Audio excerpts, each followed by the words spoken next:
हम बताना चाहेंगे कि हमारे साथ इस समय जुड़ गए हैं अहमदाबाद से डॉक्टर किशोर जी राजपुरोहित, जो MRAI के वाइस प्रेसिडेंट हैं, और फार्म यानी federation of association of Maharashtra के प्रेसिडेंट जो है विनेश जी मेहता हमारे साथ जुड़ चुके हैं साहब। और सबसे बड़ी बात यह है कि इस्पात के बिना कोई भी निर्माण संभव नहीं है। तो the Bombay iron merchant association यानी बीमा के प्रेसिडेंट हमारे साथ में कमल जी पोदार जुड़ चुके हैं। सर, आप सभी का स्वागत। जैसे जैसे आएंगे हम हमारे अतिथियों का स्वागत कराएंगे। सर, बहुत बहुत स्वागत है सर आपको इस समय नेशनल लाइव के इस विशेष कार्यक्रम बजट 2021-22 में। सबसे पहले विनेश जी साहब, क्योंकि आप फार्म यानी federation of association of Maharashtra की सबसे बड़ी संस्थान जो है आप रिप्रेजेंट करते हैं, तो सर आज के बजट को लेकर के आप अपनी दो आवाज सुन रहे हैं? विनेश जी, आवाज आ रही मेरी? हाँ जी, हाँ जी। यस। इसके बजट को लेकर के पहले तो आप अपनी प्रतिक्रिया दे कि मार्केट में कितना उत्साह है। स्वागत है।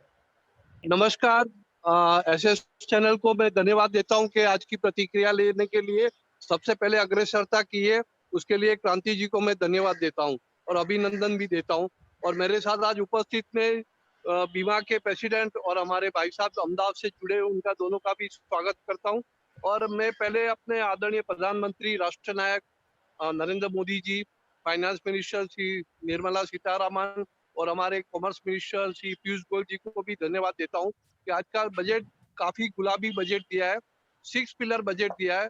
और हम फेडरेशन ऑफ महाराष्ट्र के समग्र व्यापारियों की ओर से मैं इनका स्वागत करता हूं। यानी बजट से बाजार जो है गुलजार है, बाग बाग है। सर, डॉक्टर साहब के पास आऊं उससे पहले आपने जब कहा तो इस्पात के प्रतीक जो है पोदार साहब से जानना चाहूंगा कि सर इस बार तो इस्पात को लेकर के भी उत्साह है मार्केट में, तो आप क्या सीतारमण जी को और प्रधानमंत्री जी को किस तरह से आप फैसिलिटेट करेंगे, किस तरह से आपको जो है बजट की प्रतिक्रिया देंगे सर बाजार की तरफ से? पोदार साहब।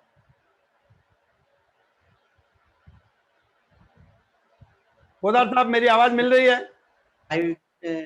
हाँ, स्वागत है आपका, बताइए। हेलो जी जी।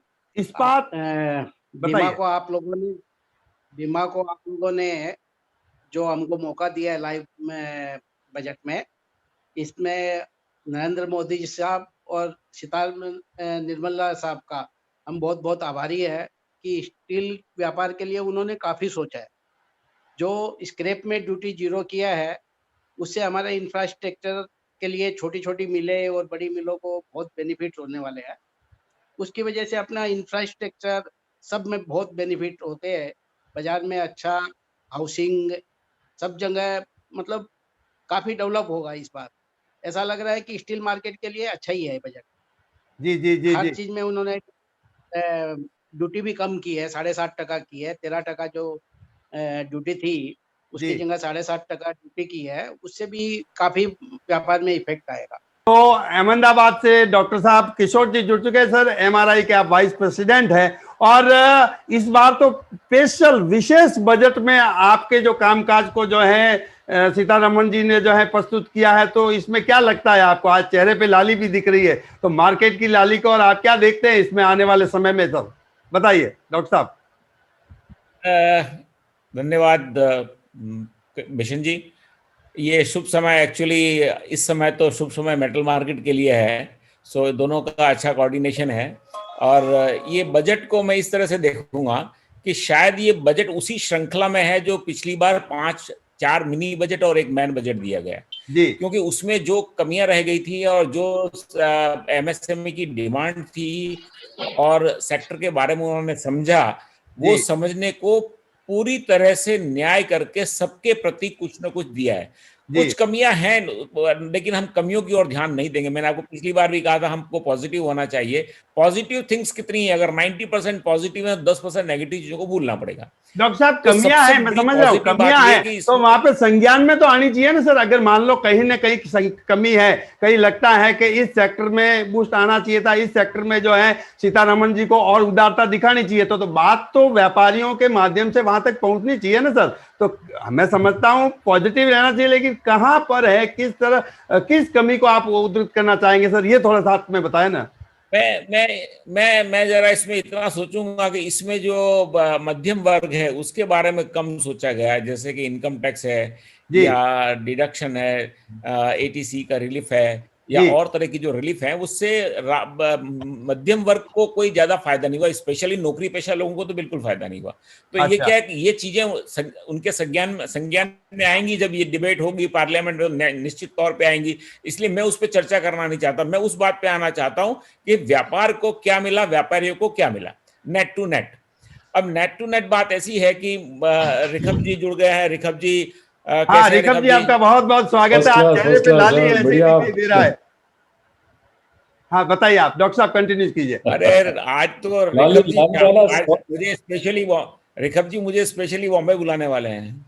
हाँ और रिखब जी ने जो मेहनत की है इस बार जी कॉपर के लिए, जी वो रिमार्केबल है। आज 7.5% से अगर इसको 2.5% पे ले आना या इस स्टेज पर ले आना, जहां पर एक तरफ लोग पीछे लगे हुए थे प्राइमरी प्रोड्यूसर के, इसको तो बढ़ा के 10 या 12% कर देनी चाहिए। और वही सेम परिस्थिति एल्यूमिनियम में भी थी कि एल्यूमिनियम की 2.5% की ड्यूटी हम जहाँ एबॉलिश करने की बात कर रहे थे, वहां पर इसको 10% करने के लिए जो प्राइमरी प्रोड्यूसर्स और सबने जो हमारी जो जिस तरह से हमारी जान ले ली थी, वो जग जाहिर है अब किस तरह के प्रोपेगेंडा हुए हैं। लेकिन रिखब जी का उसमें काफी योगदान रहा। कॉपर की जो स्पेशली जो कॉपर के अंदर रिलेक्शन हुआ, इसकी उम्मीद बहुत कम थी। मतलब उम्मीद तो थी, देखो उम्मीद पे वो दुनिया टिकी है, लेकिन जिस तरह से एडामेंट थी सरकार, क्योंकि हमारी भी कई बार निर्मला सीतारमण से मीटिंग हो चुकी है, रिखब जी भी कई मीटिंगों में जा चुके हैं, और कई मीटिंगों में रिखब जी और हम ज्वाइंटली मिनिस्ट्री में जा चुके हैं।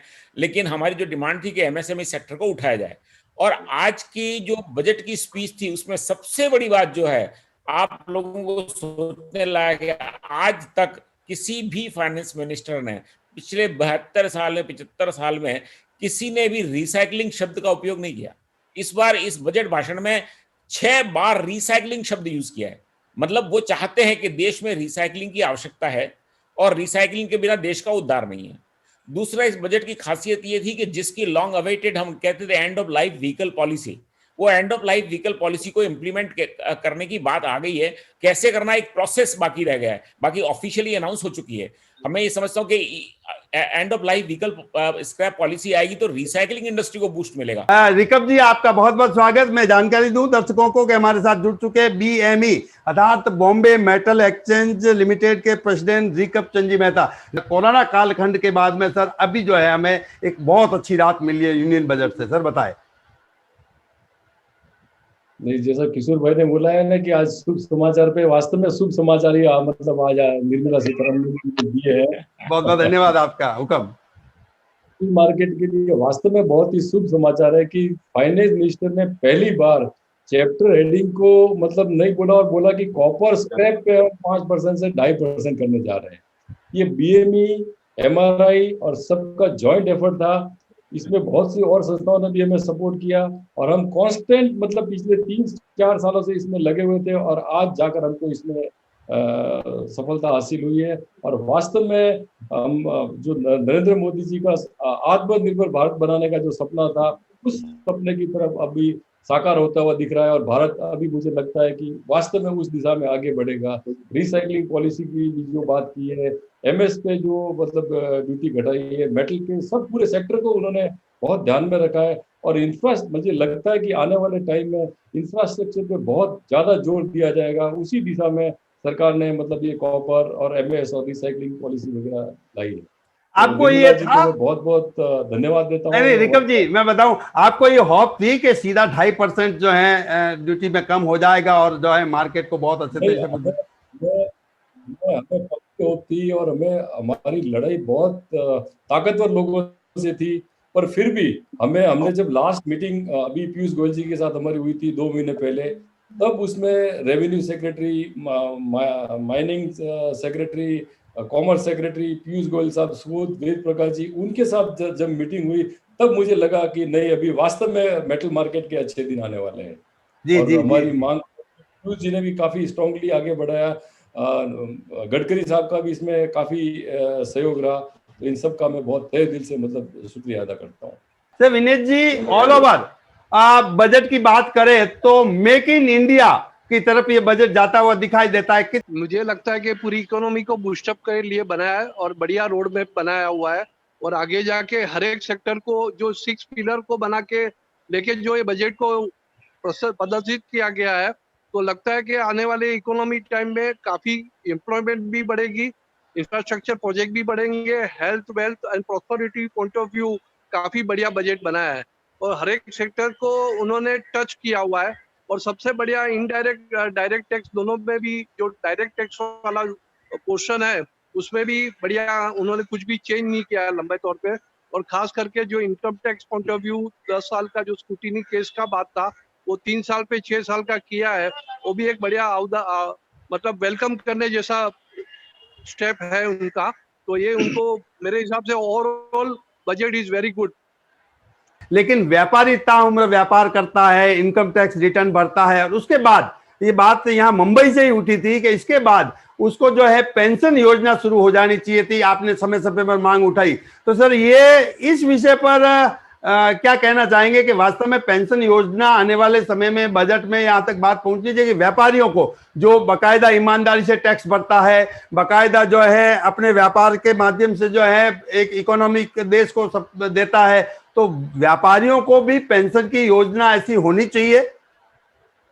100% होनी चाहिए। और मुझे लगता है ये जो बजट है पूरा आत्मनिर्भर भारत लक्ष्य बजट है, और आत्मनिर्भर भारत के लिए जो उन्होंने कई प्रोडक्टों में ड्यूटी भी बढ़ाई है, तो यहाँ पे प्रोडक्ट काफी जान के आगे जाके बनेगी, काफी इंडस्ट्रिया भी ग्रोथ होगी। और मुझे लगता है जो पेंशन स्कीम का है हमने फेडरेशन द्वारा मोदी जी को काफी बार पत्र लिखा हुआ है कि भाई जो टैक्स पेयर है उनको सभी को आने वाले उसके 60 इयर्स के बाद up to he live in this work उनको पेंशन मिलना चाहिए। 0.1% जो भी वो टैक्स भरता है उसका सर्टेन परसेंटेज उसकी रिटायरमेंट पे उसको मिलना चाहिए। ये हमारी मांग हमेशा रही है। और एमएसएमई को जो सपोर्ट दिया जा रहा है वो भी हमने व्यापारियों के लिए एमएसएमटी का भी मांग की हुई है। ये सारी मांगे की हमारी आगे भी लड़त इसके लिए चालू रहेगी। मगर ओवरऑल बजट को देखते हुए आज हम बजट की बात करें तो बजट रियली गुलाबी बजट है। आने वाले टाइम में हर एक बिजनेस हर एक में प्रॉस्पेरिटी रहेगी और काफी डिमांड और सर्कुलेशन बढ़ेगा। ये मेरा पर्सनल मानना है कि आत्मलक्षी जो आत्मनिर्भर भारत बनाने का जो सपना है हम सभी का 130 करोड़ देशवासियों का, उसके पर ये बजट खरा उतरेगा।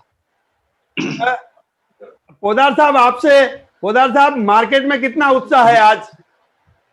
बहुत उत्साह है साहब, एकदम अच्छा लग रहा है सभी को। इससे क्या लो कॉस्ट हाउसिंग जो होंगे ना, इससे लेबर डिमांड बहुत बढ़ेगी।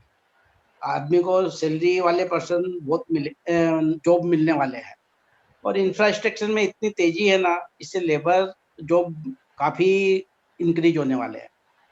एक ही बजट में कमी रखी है मैडम ने कि जो कॉर्पोरेट सेक्टर का टैक्स है वो आज 22% है, और पार्टनरशिप और प्रोप्राइटरशिप का टैक्स 30% है।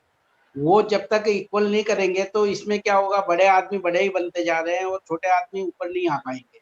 आज हम पार्टनरशिप और प्रोप्राइटरशिप के लोग जो हैं वो हो सकता है कॉर्पोरेट से भी ज्यादा टैक्स भर रहे हैं, परंतु फिर भी हम लोगों की ये डिमांड काफी समय से चली आ रही है, उस पे ध्यान नहीं दे रहे हैं। ये विशेष ध्यान देना चाहिए कि कॉर्पोरेट सेक्टर हो चाहे पार्टनरशिप फर्म हो, सबको इक्वल टैक्स लगना चाहिए। इनकम टैक्स आज हर आदमी भरता है, हर अपनी अपनी हैसियत से भरता है, तो उसी हिसाब से लगना चाहिए, हमारा ये मानना है। डॉक्टर साहब आपसे जानना चाहूंगा कि ऐसा आम व्यक्ति के मन में ये था कि हमारा जो इनकम टैक्स स्लैब जो है कुछ जो है आगे पीछे होगा, लेकिन नहीं हुआ। क्या लगता है आपको कि होना चाहिए था?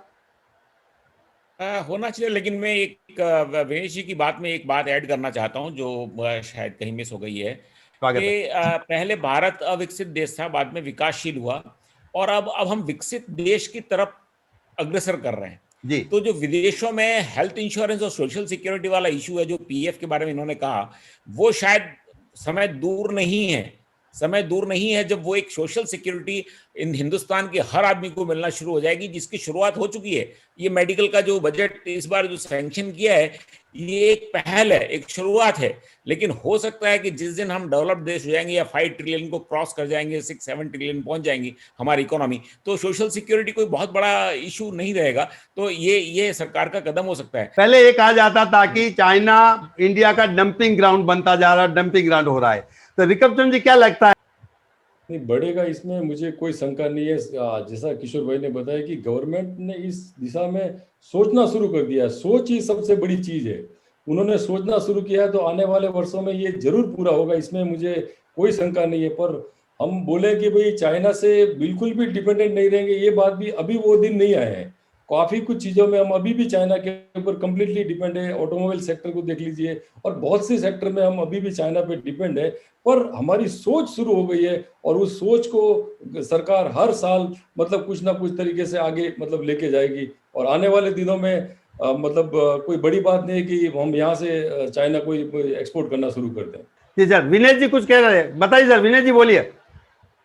सर, हमें हमारे प्रधानमंत्री और निर्मला सीतारमण जी को अभिनंदन और धन्यवाद भी अदा करना चाहिए कि कोविड-19 सिचुएशन का जो लॉकडाउन पीरियड गया, उसमें जो हिसाब से हमारी परिस्थिति को इंडिया जैसी बड़ी कंट्री को संभाला गया और जो हिसाब से वी शेप रिकवरी आई है इकोनॉमी में, उसको देखते हुए बजट जो बना है वो अपने आप में काबिलियत तारीफ के लायक है। नंबर 1 बजट जो बना है, आज के जो रिसोर्सेज है, सिचुएशन है और जो शॉर्ट टाइम में 3-4 महीने में जो रिकवरी आई है हर एक चीज में, सीमेंट, स्टील और हर एक सेक्टर में जो काम हुआ है और आत्मनिर्भर की तरफ जो भारत का कदम उठ रहा है, उसको देखते हुए ये budget one of the best budget है। इसलिए बहुत बहुत अभिनंदन और बहुत बहुत धन्यवाद सर आपका। थैंक यू, धन्यवाद। Thank you.